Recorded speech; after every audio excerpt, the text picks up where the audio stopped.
American ഫോക്കസിലേക്ക് സ്വാഗതം. ഇന്ന് നമുക്ക് അതിഥിയായിട്ടുള്ളത് പ്രൊഫസർ ജോർജ് ഓണക്കൂറാണ്. ഒരുപക്ഷെ അമേരിക്കൻ മലയാളികൾക്ക് നാട്ടിൽ നിന്ന് വരുന്ന സാഹിത്യകാരന്മാരിൽ ഏറ്റവും സുപരിചിതനായ സാഹിത്യകാരൻ. ഒരുപക്ഷെ 50 വർഷത്തെ സാഹിത്യ പരിചയം, എന്നാൽ 10 വർഷത്തെ ചുറുചുറുക്ക്.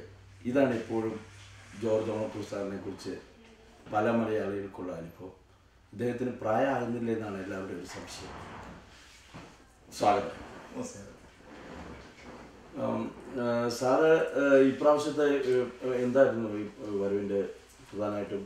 ഞങ്ങൾക്ക് രണ്ടാമത്തെ തവണയാണ് അമേരിക്കയിൽ വരുന്നത്. ആദ്യത്തെ തവണ വന്നതും ലാന, നോർത്ത് അമേരിക്കൻ ലിറ്റററി അസോസിയേഷൻ, അതിൻ്റെ ആനുവൽ ഡേക്കാണ് ഞാൻ അന്ന് കാനഡയിൽ വന്നു. തുടർന്ന് അമേരിക്കൻ വൻനാടുകളിൽ വൻകരയിൽ വളരെ വിശദമായിട്ടൊരു പര്യടനം നടത്തുകയും ചെയ്തു. ഇപ്പോൾ വന്നതും ലാനയുടെ ഡിട്രോയിറ്റിൽ വെച്ച് നടന്ന, ലാനയും മിലനും ചേർന്ന് നടത്തിയ അവരുടെ ഒരു സാഹിത്യ സമ്മേളനത്തിൽ അതിഥിയായിട്ടാണ് ഞാൻ വന്നത്. 2 ദിവസത്തെ പരിപാടിയായിരുന്നു അവിടെ. അത് കഴിഞ്ഞ് ഡിട്രോയിറ്റിൽ നിന്ന് ഞാനിപ്പോൾ ന്യൂയോർക്കിൽ വന്നിരിക്കുകയാണ്. സാറ് ശരിക്കും പറഞ്ഞാൽ അമേരിക്കൻ മലയാളികൾക്ക് എനിക്ക് മാമ്പഴത്തിൻ്റെ ജഡ്ജായി വന്നതിന് ശേഷം വളരെ ഫെമിലിയറായി. കാരണം അത് യൂട്യൂബിൽ ഭയങ്കരമായിട്ട് ഓടുന്നുണ്ട് ഈ മാമ്പഴം. അത് ഈ ജഡ്ജ്മെൻറ്റിൽ ഭാഗ്യം കൊണ്ട് ആൾക്കാർക്ക് അറിയുകയും ചെയ്യാം. സാറിൻ്റെ ജഡ്ജ്മെൻറ്റ് രീതി ഇവിടുത്തെ ആൾക്കാർക്ക് ഞാൻ പലരോടും ചോദിച്ചിട്ടില്ല. ഇവിടെ സാഹിത്യകാരന്മാർക്കൊക്കെ വളരെ അതിപ്പോ നാട്ടിലാണെങ്കിലും ഉണ്ടല്ലോ ഈ മാമ്പഴം എനിക്കൊരു നല്ല കവറേജ് മാത്രമല്ല, ആളുകളുടെ മുമ്പിൽ എന്നെ ഒരു കുറച്ചുകൂടി വേറെ പ്രതിച്ഛായ ഇവിടെ വന്നപ്പോഴും അതുപോലെ തന്നെ. ഇപ്പൊ ലാനെ സംബന്ധിച്ച് വന്ന പ്രത്യേകിച്ചും കൗമാരപ്രായക്കാർ, സ്ത്രീകൾ, അതാണ് കുട്ടികൾക്കൊന്നും വലിയ താല്പര്യമില്ല കവിതയിലും സാഹിത്യത്തിലും എന്നൊക്കെയാണ് നമ്മൾ തെറ്റിദ്ധരിച്ച് വെച്ചിരിക്കുന്നത്. പക്ഷെ ലാനെ സംബന്ധിച്ച് വന്ന കുട്ടികൾ, ചെറുപ്പക്കാരികൾ ഒട്ടേറെ പേരോട് പറഞ്ഞു, സാർ മാമ്പഴം കാണുന്നതായിരുന്നു ഞങ്ങൾ. മാമ്പഴത്തിലൂടെയാണ് സാറിനെ കണ്ടത്. കുറച്ചു പ്രായമായൊരു ഉൾക്കടൽ. പക്ഷെ അതിനുശേഷം സത്യം ഞാൻ പറഞ്ഞ ജോസ്, അഭിമാനത്തോടെ ഞാൻ പറയുകയാണ്, നമ്മുടെ കൈരളി TV ഒരു വലിയ സംഭാവനയാണ് സാഹിത്യത്തിൽ നൽകിയത്. എല്ലാവരും റിയാലിറ്റി ഷോസ് നടത്തുമ്പോഴത്തേക്ക് ചാടുകയും തുള്ളുകയല്ല. നമ്മുടെ പ്രാക്തനമായ സംസ്കാരം, നമ്മുടെ നഷ്ടപ്പെട്ടുകൊണ്ടിരിക്കുന്ന കാവ്യ സംസ്കാരത്തെ വീണ്ടെടുക്കാൻ കൈരളി അതിൻ്റെ പേര് അർത്ഥവത്താക്കുന്ന വിധത്തിലുള്ള ഒരു വലിയ സംഭാവന നൽകി എന്നുള്ള കാര്യത്തിൽ യാതൊരു സംശയമില്ല. അത് ശരിക്കും പറഞ്ഞാൽ ഈ ഭാഷയ്ക്കും സാഹിത്യത്തിനു വേണ്ടി നടത്തിയിട്ടുള്ള പ്രവർത്തനങ്ങൾ മറ്റേത് മാധ്യമങ്ങളെക്കാൾ കൂടുതലും എപ്പോഴും കൈരളി ആദ്യം തൊട്ടേ ഉണ്ട്. എപ്പോഴും പുതിയ പരീക്ഷണങ്ങൾ അക്കാര്യത്തിൽ കൈരളി ചെയ്തു പോന്നിട്ടുണ്ട്. ഞാനിപ്പോ ഇവിടെ പീറ്ററിന്റെ അതിഥിയായിട്ടിരിക്കുകയാണല്ലോ. ഇപ്പൊ പീറ്റർ ഒരു കവിതാ സമാഹാരം പുസ്തക രൂപത്തിൽ നടക്കാനാണ് ആദ്യം എന്നോട് പറഞ്ഞത്. പക്ഷെ പിന്നീട് എന്നോട് പറഞ്ഞു, അങ്ങനെയല്ല, ഞാൻ CD ആയിട്ട് എടുക്കാൻ പോവാണ്. ആരാണ് ആ CD പാടിയിരിക്കുന്നത്? മുഴുവൻ മാമ്പഴത്തിൽ പാടിയ കുട്ടികളാണ്. ലക്ഷ്മിദാസും ലക്ഷ്മിശ്രീയും നീലയും അതുപോലെ ഗായത്രിയും ഒക്കെയാണ് ഇത് പാടിയിരിക്കുന്നത്. എന്നുവെച്ചാൽ ആ കുട്ടികൾക്ക് കിട്ടിയൊരു ഉത്സാഹം.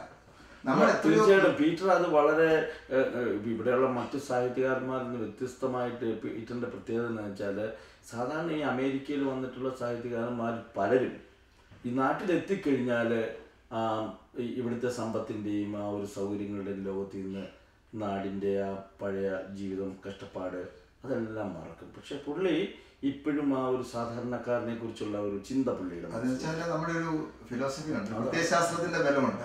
നമ്മുടെ ഒരു ഇടതുപക്ഷ പ്രസ്ഥാനത്തിന്റെ ഒരു ഊർജം ഒരു ഘട്ടത്തിൽ ജീവിതത്തിൽ പകർന്നു കൊടുത്തതിന്റെ ഒരു ഫലമുണ്ട്, പ്രതിഫലനമുണ്ട്. പിന്നെ തീർച്ചയായും നമ്മൾ പലപ്പോഴും ജാതിയുടെയും മതത്തിന്റെയും ഒക്കെ പുറകെ പോകുമ്പോൾ, ഞാൻ കുട്ടിക്കാലത്ത് പറയായിരുന്നു, എൻ്റെ നാട്ടിൽ ഞാൻ കൂത്താർലംകാരുടെ ഒരു പ്രത്യേകതയായിട്ട് എപ്പോഴും പറയാനുള്ള ഒരു കാര്യം എന്ന് വെച്ചാൽ, ഞങ്ങളുടെ നാട്ടിൽ കമ്മ്യൂണിസം വേരോടിയ ഭൂമിയാണ്. അതുകൊണ്ട് എന്താ ഗുണം? കമ്മ്യൂണലിസം ഇല്ലാതെയായി. തീർച്ചയായിട്ടും ശരിക്കും നാട് ഈ പിറവവും കൂത്താട്ടോളത്തിനും ഇടയ്ക്കാണ്. ശരിക്കും പറഞ്ഞാൽ ഒരു സംഗമ ഭൂമിയാണ് എന്ന് പറഞ്ഞാൽ. ഞാൻ എപ്പോഴും പറയുന്ന ഒരു കാര്യമുണ്ട്, പിറവെന്ന് പറയുന്ന ഒരു വേദാന്ത ഭൂമികയാണ്. നമ്മുടെ ക്ഷേത്രങ്ങള്, നമ്മുടെ അതുപോലെ തന്നെയുള്ള പള്ളി പോലുള്ള ദേവാലയങ്ങൾ, പാഴൂർ പടിപ്പുര, പിന്നെ അതുപോലെ പെരുന്തൂർക്കോവിൽ, അതുപോലെ തന്നെ മേൽപ്പാടൂർ ഇല്ലം, ശങ്കരാചാര്യ ജനിച്ച മേൽപ്പാടൂർ ഇല്ലം, രാമംഗലത്താണെങ്കിൽ ഷക്കാല ഗോവിന്ദമാരാരുടെ ഇല്ലം, ഇതൊക്കെ അവിടെ. അപ്പൊ അത് വേദാന്ത ഭൂമികയാണ്. കൂത്താടോ, കൂത്താട് നമ്മുടെ ഈ പറഞ്ഞ രക്തസാക്ഷികളുടെ നാടെന്നാണ്, LKG പ്രത്യേകം ശ്രദ്ധിക്കേണ്ട ഒരു കാര്യമാണ്, കൂത്താട്ടുകുളത്തെ രക്തസാക്ഷികളുടെ നാട് എന്ന് വിളിച്ചത് മഹാനായ AKG ആണ്. ഒരുപക്ഷെ ഈ നമ്മുടെ സാഹിത്യകാരന്മാരെല്ലാം ഈ നാടിനെ കുറിച്ച് പറയുമ്പോൾ അഭിമാനം കൊള്ളുന്ന സ്വന്തം ഗ്രാമത്തിൻ്റെ കുറവുകളോ അതിൻ്റെ പോരായ്മകളോ ഒന്നും ചിന്തിക്കാതെ എല്ലാ കാലത്തും അഭിമാനത്തോടു കൂടി പറയുന്ന ഒരാളാണ് ഓണക്കൂർ സാർ. ഞാൻ പ്രത്യേകം ശ്രദ്ധിച്ചിട്ടുണ്ട്. എന്താണ് ഈ നാടിനോട്, നമ്മുടെ ഗ്രാമത്തോടുള്ള സാറിൻ്റെ ഒരു പ്രതിബദ്ധത? എന്താ കാരണം? കാരണം ഞാൻ അതിൽ വളർന്നതാണ്, എനിക്ക് വേറെ ഒന്നും ഉണ്ടായിരുന്നില്ല. ഞാൻ എഴുത്തുകാരൻ എന്നുള്ളതിൽ ഞാൻ ധൈര്യമായിട്ട് പറയുകയാണ്, ഞാനൊരു ചരിത്ര ഭൂമികയുടെ ആവേശമോ ഊർജമോ ഉൾക്കൊണ്ട് വന്ന ആളാണ്. അല്ലാതെ എനിക്കൊരു വീട് എന്നതിനേക്കാൾ അപ്പുറത്തേക്ക് എനിക്ക് എൻ്റെ ഗ്രാമമായിരുന്നു എൻ്റെ വീട്. എൻ്റെ കുട്ടിക്കാലത്ത് ഞാൻ ഓർക്കുന്നുണ്ട്, ആ നാട്ടിലുള്ള എല്ലാവരുടെയും ഓമനയായിട്ട് വളർന്നതാണ് ഞാൻ. തമാശ പറയും, എൻ്റെ പുതിയ നോവലിൽ ഒരു കാര്യം പറയുന്നുണ്ട്. പുതിയ നോവലിൻ്റെ പേര് പ്രണയ താഴ്വരയിലെ ദേവദാരു എന്നാണ്. പ്രണയ താഴ്വരയിലെ ദേവദാരു നമ്മുടെ ആ ഏരിയ മുഴുവനെല്ലാം അറിയാവുന്ന ആ പിറവം ഏരിയ, മേൽപ്പാഴൂരില്ല, പാഴൂർ പെരുന്തക്കോതി, രാമമംഗലത്തെ ഷക്കാല ഗോവിന്ദന്മാരുടെ ഇല്ല, ഇതൊക്കെ ചേർന്ന് വെച്ചിട്ടാണ് പുസ്തകം ഉണ്ടാകുന്നത്. നാട്ടിൽ നിന്നൊരു പെൺകുട്ടിയെ എനിക്ക് പ്രേമിക്കാൻ പറ്റില്ല എന്ന് അതിൻ്റെ കഥാനായകൻ പറയുന്നുണ്ട്. കാരണം നാട്ടിലെ അമ്മമാരുടെ എല്ലാം പാല് കുടിച്ച് ഓമനയായിട്ട് വളർന്നതാണ്, അവരുടെ ഉണ്ണിയായിരുന്നു, അതുകൊണ്ട് അവരെല്ലാം എൻ്റെ സഹോദരിമാരാണ് എന്ന് പറയുന്നൊരു ഞാൻ അപ്പൊ ഇതുപോലത്തെ ഒരു ബന്ധമാണ്. അത് ഇപ്പോഴും പഴയ സുഹൃത്തുക്കളൊക്കെ സാറിന് വളരെ ഒത്തിരി ആളുകൾ പിന്നെ പല സ്ഥലങ്ങളിലേക്ക് പല സ്ഥലങ്ങളിലേക്ക് പോയി. എങ്കിലും എനിക്ക് ഉറപ്പായിട്ട് പറയാം, ഗ്രാമത്തിൽ ചെല്ലുമ്പോഴത്തേക്ക് കുട്ടി എപ്പോഴാണ് വന്നത്, മോൻ എപ്പോഴാണ് വന്നതെന്ന് പ്രായമുള്ള ആളുകളുണ്ട്. അതുപോലെ ചേട്ടൻ എപ്പോഴാണ് വന്നതെന്ന് ചോദിക്കുന്ന കൂട്ടുകാരുണ്ട്. അതിനപ്പുറത്തേക്ക് ഒരിക്കലും സാറേ എന്നുള്ളൊരു വിളിയോ അല്ലെങ്കിൽ അതിന്റെ ഒരു അകൽച്ചയോ എന്റെ നാട്ടിൽ ഞാൻ ഒരിക്കലും അനുഭവിച്ചിട്ടില്ല എന്ന് എനിക്ക് അഭിമാനത്തോടെ പറയാൻ പറ്റും. അതെല്ലാം ജാതി രാഷ്ട്രീയം പോലും ഇല്ല. സാറിന്റെ എപ്പോഴും ഒരു ചില മനുഷ്യർക്കെങ്കിലും സാറിനെ ഒരു നസ്രാണി ആയിട്ടുള്ള ഒരു എഴുത്തുകാരൻ എന്നുള്ള രീതിയിൽ ചിന്തിക്കുന്ന ഒരു മുൻവിധിയോടുകൂടി കാണുന്ന കുറേ പേര് കാണും. പക്ഷെ സാറിൻ്റെ നോവലുകളിലൊക്കെ ഈ ഹൈന്ദവരായ മനുഷ്യരുമായിട്ടുള്ള കൂടുതൽ അടുപ്പവും ഇപ്പം ഇല്ലെന്ന് തന്നെ, അല്ല ഉൾക്കടലിലെ നായകനും ഒക്കെ ഈ കാര്യങ്ങളെല്ലാം നോക്കുമ്പോൾ നമുക്ക് മനസ്സിലാകുന്നത് ജീവിതത്തിൻ്റെ ഒരു തലങ്ങളിലും സാറിനെ അങ്ങനെ ജാതിയെക്കുറിച്ചോ, പക്ഷെ ഒരു നസ്രാണി ഭൂരിപക്ഷമുള്ള ഒരു സ്ഥലമാണെന്ന് തോന്നുന്നു അല്ലേ സാറേ?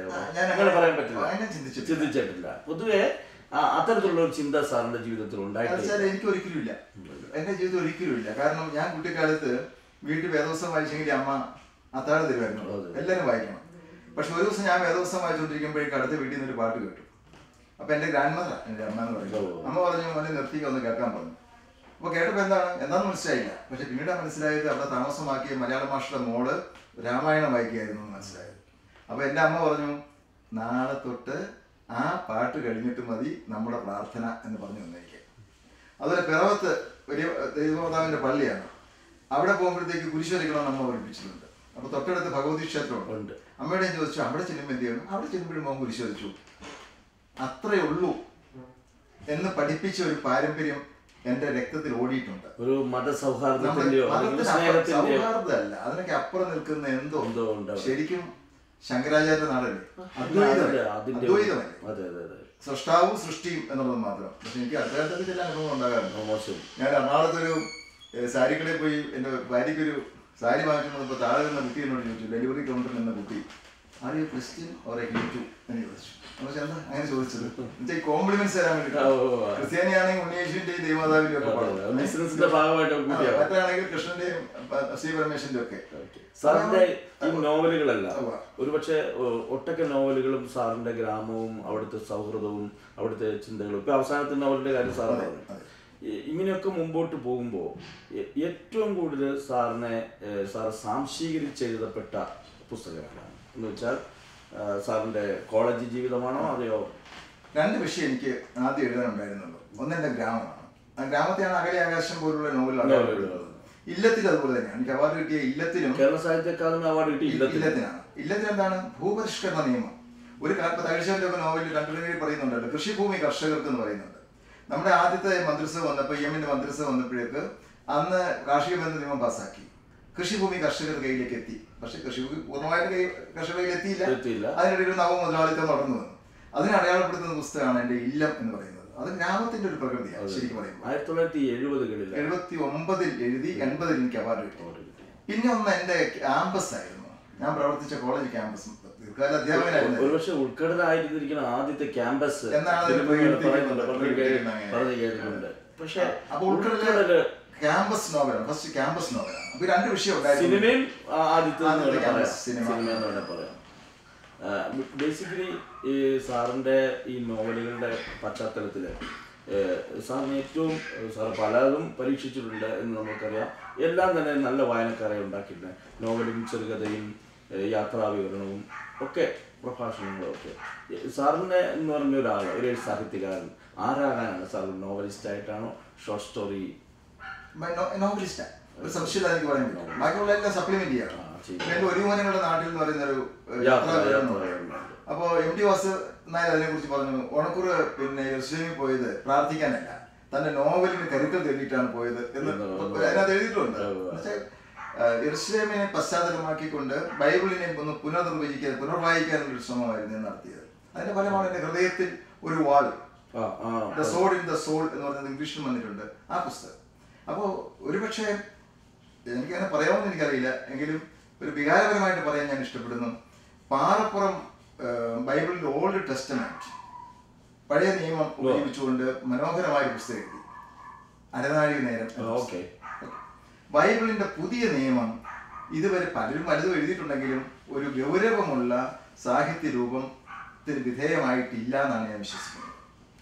പ്രാർത്ഥനാപൂർണം ആയിട്ട് ഭക്തിപൂർവ്വം എഴുതിയിട്ടുള്ള കൃതികളുണ്ടാവും, പക്ഷെ ഒരു സാഹിത്യ കൃതി പിന്നെ ന്യൂ ടെസ്റ്റമെന്റ് വെച്ചിട്ട് ഇംഗ്ലീഷ് ഭാഷയിൽ സാധാരണ മലയാളത്തിലില്ല. അതിനുള്ളൊരു അറ്റംപ്റ്റാണ്, ഒരു എളിയ ശ്രമമാണ് എൻ്റെ ഹൃദയത്തിൽ ഒരു വാൾ എന്ന പുസ്തകം എന്നെങ്കിലും എനിക്ക് പറയാം എന്ന് ഞാൻ വിചാരിക്കുന്നു. ലേഖനങ്ങളൊക്കെ പുതിയ സാറ് ഈ ഭാഷാ ഇൻസ്റ്റിറ്റ്യൂട്ടിന്റെ എൻസൈക്ലോപീഡിയ ഡയറക്ടർ ആയിരുന്നു, കുട്ടികളുടെ ഇൻസ്റ്റിറ്റ്യൂട്ടിന്റെ ഡയറക്ടർ ആയിരുന്നു.